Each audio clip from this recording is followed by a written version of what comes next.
Lakini kama mkaguzi msaidizi Philbert Beda Benavodi kwa zamu yuko leo katika tukio hili la kata ya Kwasua. Tunaarifiwa mnamo majira ya saa 6 kwamba mtoto ametokea kwenye bwawa la kufugia samaki. Tukachukua jukumu la kufika wakati kutekeleza jukumu letu.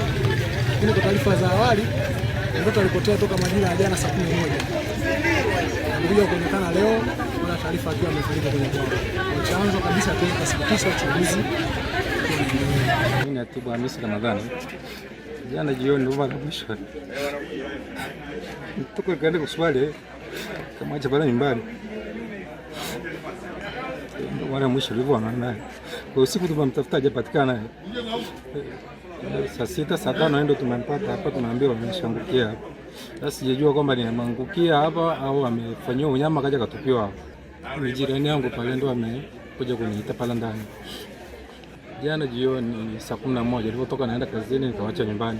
Idrisa Atibu Hamisi Ramadhani, miaka 6, darasani anasoma chekechea. Nilipata taarifa kwa ile saa 4 usiku jana kwamba mtoto kapotea. Basi nikawaelekeza kwa sababu watoto si wanacheza na watoto wengi, wakawafuatilia wale watoto.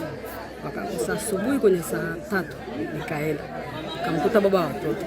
Nikamwambia mtoto alipatikana, akaniambia bado. Kwa hiyo tukaanza kupiga simu wapi, maana tunajua watoto wana tembelea huko. Akasema wanaonekana relini, ila ndugu zangu ndio wameenda huko relini. Kajaribu kupiga simu kwa mama kule relini. Kuna mtoto anaitwa hivi, meno yake yako hivi. Kwa hiyo mkimuona mtoto yote anasema kuna mtoto amelala kwake, mtupe taarifa huko juu. Kama dakika 10 kaka. Yule mama akarudi. Ashana anashindwa kuhema. Nini? Kuna mtoto ametumbukia kwenye maji kuna kwa Sabato. Sijajua ni nani. Kaambia sikuta ni mtoto wa ustazi.